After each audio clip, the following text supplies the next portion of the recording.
దేవునికి స్తోత్రం కలుగును గాక. మన నైజీరియా దేశం చూసినట్లయితే భయంకరమైన ఊచకోత కోస్తూ ఉన్నారు. ప్రియమైన సహోదరి సహోదరులారా, ఎంతమంది అయితే ప్రార్థన చేస్తున్నారో మరి చెయ్యమని మనవి చేస్తున్నాను వారి కోసం. అదేవిధంగా అన్ని దేశాలను కాపాడే దేవుడు మనకున్నాడు. వారి గురించి ఎంతో భారంగా ప్రార్థిస్తూ ఉన్నాము. దేవునికి స్తోత్రం కలుగును గాక. హల్లెలూయా, హల్లెలూయా, హల్లెలూయా, హల్లెలూయా. యేసయ్యా నీకు వందనాలు, వందనాలు, వందనాలు తండ్రి. అయా నైజీరియా దేశమనే కాదు, యుద్ధములతో అల్లాడిపోతున్నటువంటి ప్రతి దేశాన్ని కూడా ప్రభా యుద్ధంలో మరణిస్తున్నవారు, తర్వాత క్రైస్తవులను ఊచకోత కోస్తున్నవారు ప్రభా సిరియా దేశము, అలాగే ప్రభా నైజీరియా దేశంలో జరుగుతున్న అక్రమకాండను, అక్రమమైన చావులు ప్రభా అక్రమంగా చంపేస్తున్నారు, చిన్న పెద్ద తేడా లేకుండా.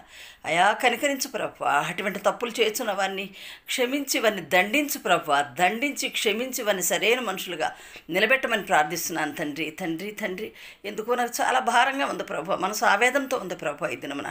అయా మీరే క్షమించి బిడ్డలను కాచి కాపాడి అయా దుఃఖంతో అనేక మంది అల్లాడిపోతున్నారు ప్రభా.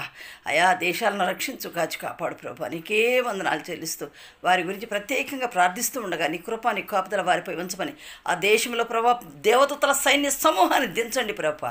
క్రైస్తవులను ఎక్కడైతే ప్రభా ఊచకోతకు వస్తున్నారో అటువంటి దేశాలలో ప్రభా భయంకరమైన శిక్ష రాబోతుందని వారికి తెలియపరచమని యేసు నీకే వందనాలు స్తోత్రాలు చెల్లించుకుంటూ యేసయ్య నామములో ప్రార్థిస్తున్నాం తండ్రి. ఆమేన్, ఆమేన్, ఆమేన్.